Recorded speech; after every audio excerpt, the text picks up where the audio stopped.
So yesterday we talked about our warped nostalgia for the past versus the glory days of our present days. Today I want to discuss why our perspective about the present is so warped. Not just why we glorify the past, but more importantly, why we vilify the present. Why we think things are so bad today. What is causing this distorted perspective? One that is leading to a very real and present condition of anxiety and stress and depression and other very real mental health conditions. Here's what it is. As humans, we are an interdependent social tribe species. The way that we understand ourselves, what's possible, what we want, and what we lack is relative to those around us. We know our status only by comparison and by contrast to others in our tribe. Whether we are satisfied and happy with ourselves depends largely on who we are comparing ourselves to. For the guy in Mogadishu who gets 2 full meals a day versus only 1 meal that everybody else around him gets, that guy feels like a king. Yet some people in America think that if they don't have the latest Birkin bag or whatever, that they're living like a pauper. Prior to only the mid-2000s, the average person had 10 to 20 close tribe member relationships and up to 150 in their wider social acquaintance circle.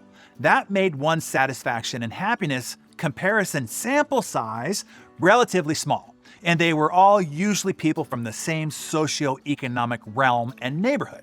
And this is probably why people have nostalgia about the yesteryear times. They were actually happier.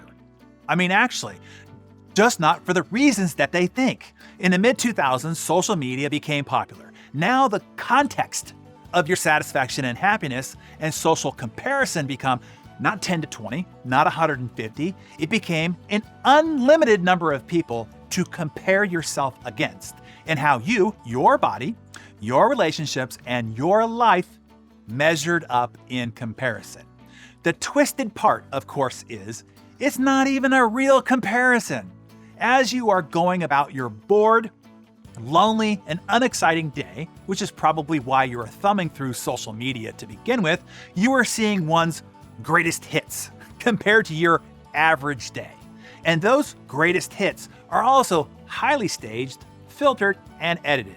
You are seeing literally only flashes in what are also otherwise drab, boring, and mundane lives of theirs as well.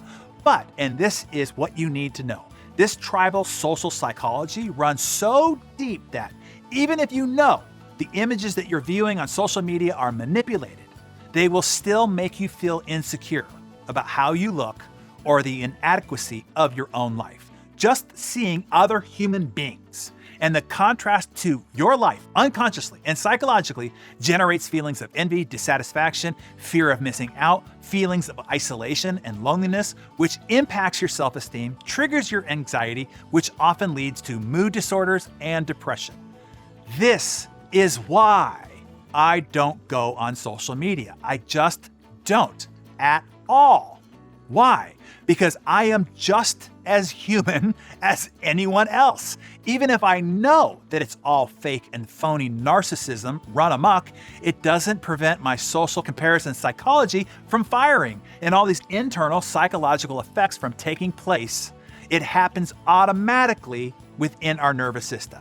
So, like it or not, agree with this being the cause of it or not, every metric of mental health and happiness has seen a downward spiral since the mid-2000s, since the dawn of social media.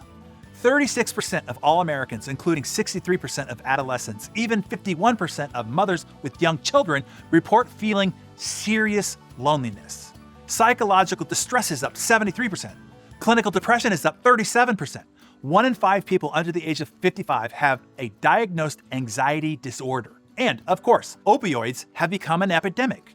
Since only 2010-2011, adolescent suicide rates have increased 150%, and self-harm by young girls has nearly tripled. All these new patterns point to one origin source: social media. But make no mistake, my DarrenDaily, better everyday community, this tribal social comparison effect does not just affect adolescents. You only see it more predominantly in them. It affects all human beings, including you, including me. So, my main point here this morning is to explain why you may be more unhappy or stressed and anxious, even though you are living in the greatest time there has ever been to be a human being and ever could be. Why you might not see it that way, why you might not feel that way, why you might not be experiencing that way. There is one very simple solution to ridding yourself of all that ails you. But I know it's not even worth mentioning, because I know you'll agree with it, but then not do it. So why bother? But at least, after this morning, you at least know not only for sure why these are the glory years, but also why you might not see them and experience them that way, and why you might not ever get to the point of living them that way. I only point the way. It's you who ultimately chooses your path. Hey, you want to be a trendsetter? You want to look smart? You want to be a help to others? Share this Darren Daily with them. And based on what it is that we discussed, as a user, as a parent, what are your takeaways? What actions are you willing to commit to or not? Share that with us in the comments below.